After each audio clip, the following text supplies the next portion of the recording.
4 things I want to share with you that changed everything for me. Number 1, I started studying super successful people. Not mediocre successful people. Super successful people. Because prior to this, I had been studying anyone that had any level of success. Now, I grew up in the middle class. How many grew up in the middle class? Good. I grew up where we had bicycles. My mom had a car. We had gasoline in the car. We had food. I was fed 3 meals a day. My dad died when I was 10 years old. My mother was there to take care of me. I came from a really good household. Okay, there was plenty of love. There was a lot of nurturing. There was plenty of food. There was something in the refrigerator at all times. There was some guidance. You understand what I'm saying? So the first thing I did was I started studying successful people, and I discovered something at 25 years old when my life and my business weren't working well.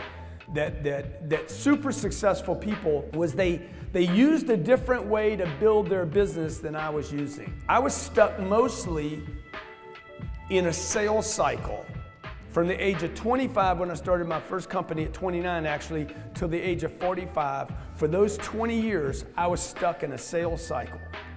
And what I studied about super successful people is they spent a lot of money marketing and advertising, okay? Now, my mom was telling me not to do this. My brothers, my sisters, the people surrounding me, the people I work with, were not spending money on marketing and advertising. Okay, number 2, successful people. Successful people are not seeking money, they're seeking freedom. I'm talking about the top of the food chain. You guys should be studying the top of the food chain. You should not be studying your buddies.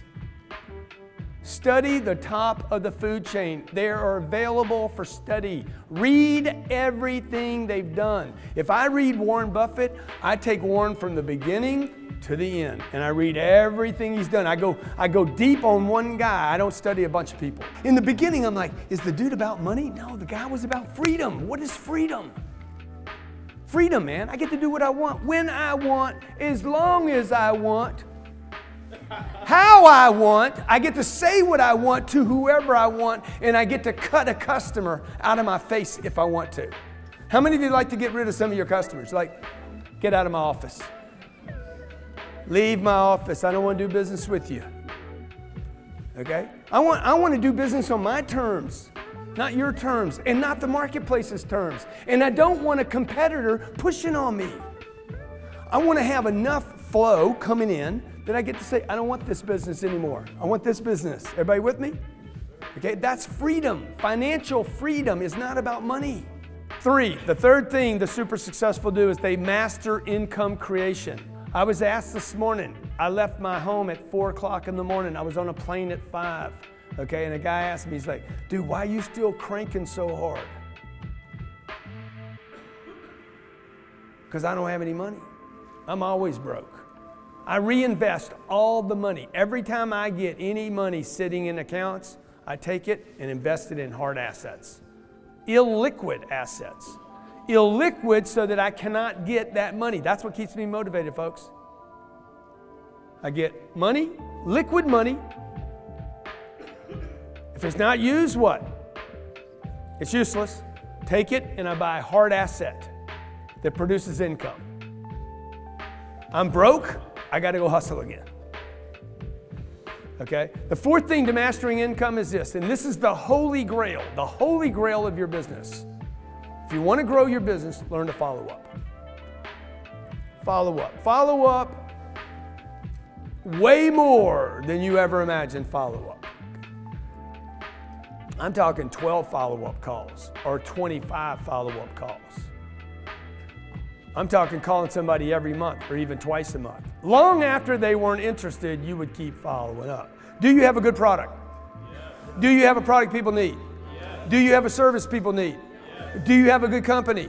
Yes. Then learn to follow up. Nobody taught you guys how to follow up. In fact, you were taught not to. What were you taught? Don't bother people.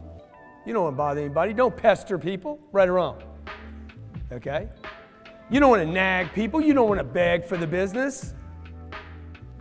But what happens in most cases, people just don't, they look like they don't care because they don't follow it. Think today when you leave here, hey, how do I grow my business 10 times, not 1 or 2 times? How could I scale my business out so that I have, maybe you have 100 customers or 200 customers. How could I have 2,000 customers? You got 2,000, how could I have 20,000 customers? This is what the big companies do. You got 4 employees that you don't like?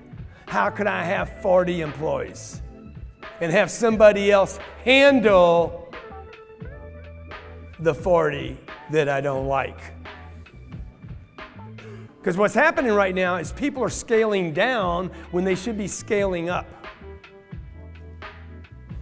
You got people trying to be solopreneurs. How many of you got a small shop? It's just you and maybe a half a person. Anybody in the room? You can't survive like that.